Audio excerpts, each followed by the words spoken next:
كان يا مكان في زمن من الأزمان وفي قبيلة بعيدة ما عندها عنوان. كانوا جوج الخوت يتامى، طاهر وخمرية، ما عندهم حد من غير الله.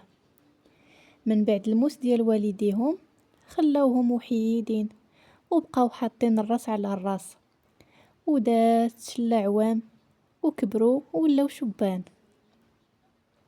طاهر كان هو الكبير وكان حنين بزاف اختو، كان بحال باها وامها، وكان زين ما بين شبان الدوار، راجل وسيد الرجال، كيخدم بدراعو ويجيب طرف الخبز ديالو بالحلال. وحتى اختو كانت كتحن عليه، وكانت زينة البنات في القبيلة، ما تدي خبار ما تجيب خبار. ولكن دوام الحال من المحال. وفي يوم من الايام المعلم اللي كان خدام عنده الطاهر كان تاجر كبير في التواب، فكر انه يخطب بنته للطاهر حيت كان كيشوفه انسان معقول وكيصون الامانه. قالها المعلم للطاهر اللي بدورو ما قدرش يرفض الطلب ديالو حيت المعلم راجل مزيان ومعقول. قال ما لقاش بحال المعلم ديالي نتناسب معاه. مشى الطاهر قالها لختو وفرحت بزاف، قالت ليه مرتك غتكون بحال اختي. وهذا ما كان تقام احسن عرس وفرحوا الصحاب والحباب. حتى العروسه كان عندها حقها من الزين واستقبالتها خمريه احسن استقبال. خمريه كانت درويشه مسكينه والقلب الكبير، وما كانش دايره بحساب مرت خوها. اللي نهار الاول قالت ليها انا مازال عروسه ويدي ورجلي عامرين حنه، ما نقدرش نشقى. خمريه قامت بشغال الدار كامله من طياب وشقا وبالوجه المبشور. ولكن ايام الحنه طوالو، واخا هكاك خمريه ما كتحافيش ما كتحاسبش معاها، كدير شغال الدار كامله. وبقات حال مرت خوها هكاك ما كدير لا شقا لا والو. وخمريه قالت بينها وبين راسها ماشي مشكل، يمكن هي ما موالفاش بالشغل ديرو في دارها حيت هي موالفه الخدم. ومولات الدار الكبيره بقات مرت خوها كتفكر كيفاش دير لها باش دير لها شي مكيده وشي خطه جهنميه، لحقاش مرت خوها كانت كتغير بزاف من التعامل ديال خوها معاها حيت قلبها خبيث. واحد النهار جا الطاهر باش يطلع على اختو وشافها في حاله ماشي هي هذيك، كانت مكرفصه بزاف وباين عليها حالة العيا. من بعد ما كانت كالورده مفتحه دابا رجعت دابله، وكيشوف مرتو ديما مكحله ومسوكه ومهليه في راسها. مرت خوها كتعرف غير تهز الطيفور وتحط الطبله. من بعد ما خمريه مسكينه كتكون شقات وطيبات ودارت الشغل كامل. لكن الطاهر كان ملاحظ باللي مرتو ما باينش عليها حالة الشقا، ديما مهليه في راسها.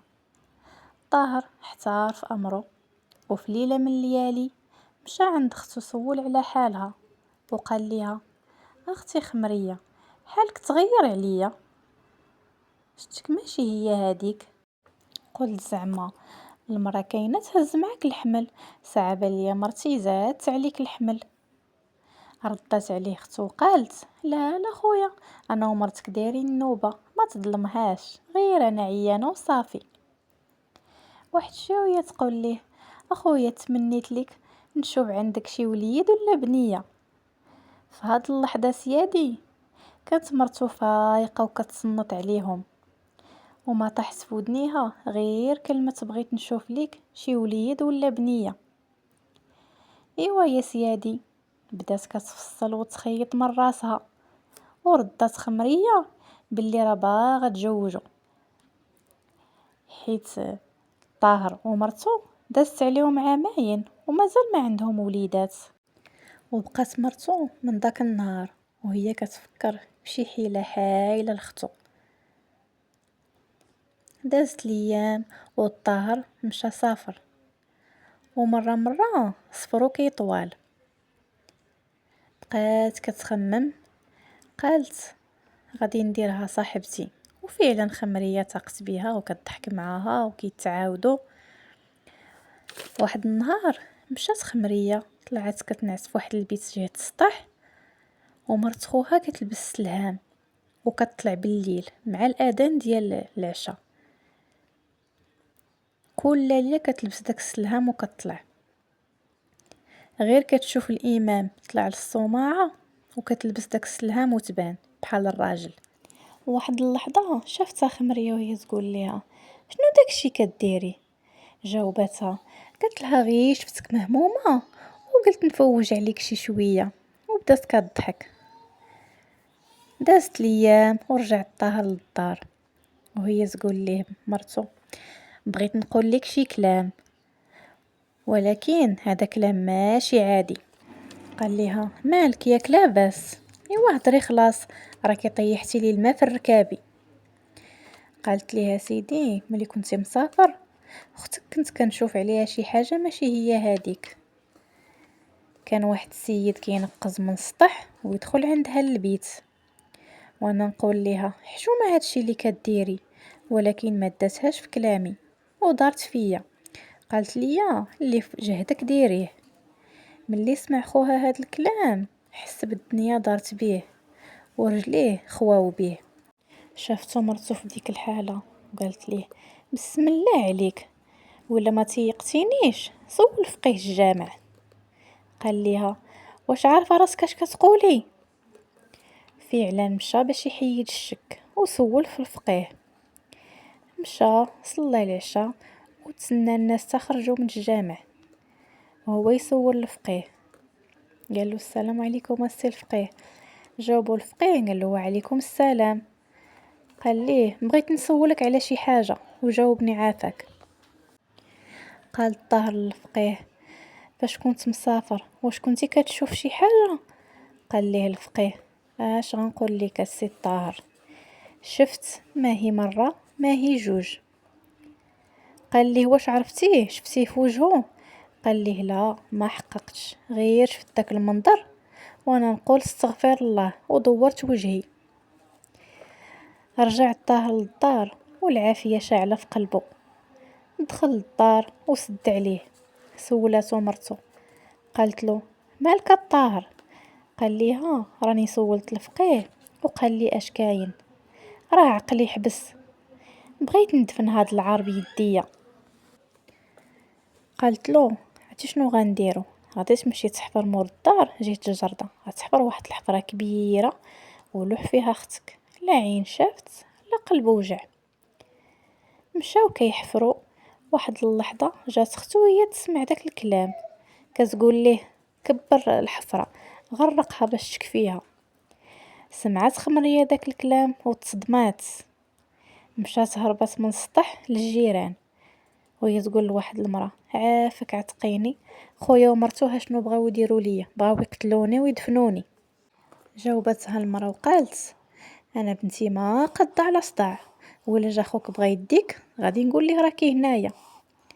وبقات كتبكي عليها وتشكي وبقات فيها، وهي تقول ليها: انا غنصيفطك عند واحد السيد سميتو السي المختار، ها فين كاين وها فين كاين. فعلا مشات خمريه عند السي المختار، مشات للمحل ديالو من بعد ما صلى صلاتو.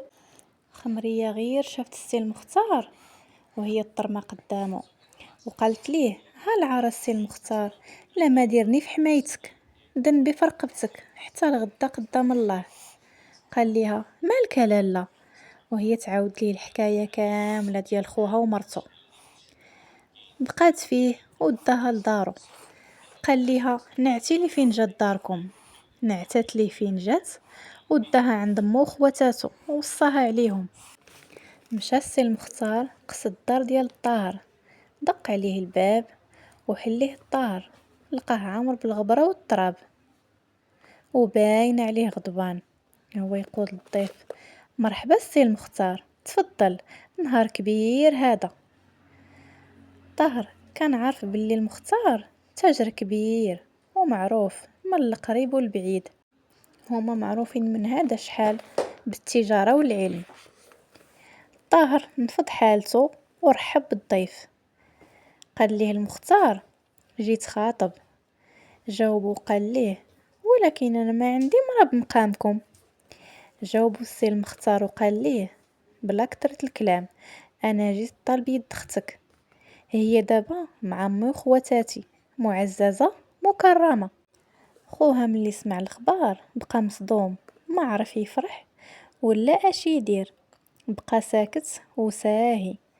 وقال ليه ما عرفش اش نقول لك السي المختار، اختي ماشي من مقامكم. جاوب السي المختار وقال ليه انا قابل عليها، سير جيب العدول والشهود ونكتبو كتابنا الليله. خرج الطاهر كيجري وجاب معاه امام الجامع والعدول والشهود، اتفقوا على الصداق وعلى النهار ديال العرس. رجع السي المختار للدار وخبر مو وخواتاتو. ملي سمعت خمرية الخبار فرحات، وبقوة الفرحة سجدات وحمدات الله اللي عتقها من كيد مرت خوها. والغد ليه داروا حفلة صغيرة فيها غير المختار وامو وخواتاتو والطاهر ومراتو، وداز كل شي بخير وعلى خير، والمدينة كاملة سمعت الخبر ديال الزواج. دازت شلا ايام وشهور وخمرية كانت بخير ومرتاح بالها وكتشوف الخير جاي لقدام.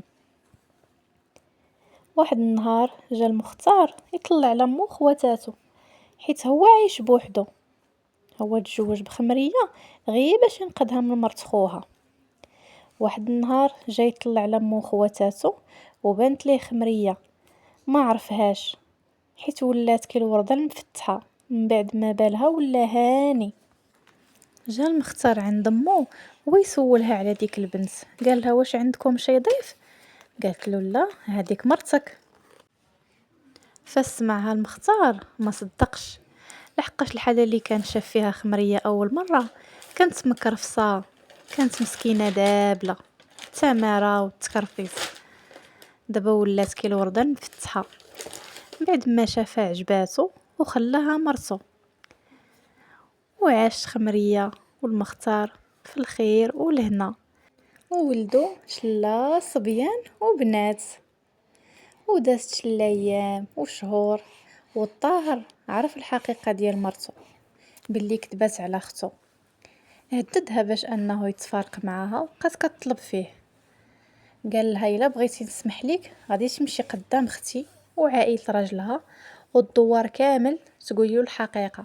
فعلا مشات وقالت الحقيقة كاملة، والطاهر بقى مصدوم، مازال ما بغاش يتنسى ليه داكشي اللي دارت مرتو حيت ظلم اختو بلا ما يحس.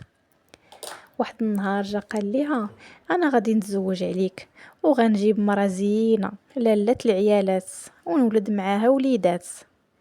دار الطاهر بكلامو وجاب مرا زينه وصغيره وولدوا وليدات، ومرتو خلاها في السطح بحال داكشي اللي كانت عايشاه خمريه مسكينه. بقات هكا على حالها، ديما كتسمع الطاهر ومرتو ضاحكين وفرحانين وبوليداتهم، بقات في السطح حتى حماقت. كيف كيقولوا اللي دار الذنب كيستاهل العقوبه. وهنا يا سيادي سالت حكايتي، ما بقى غير نقول لكم مشات خبرتي من واد الواد وبقيت انا مع ولاد الجواد.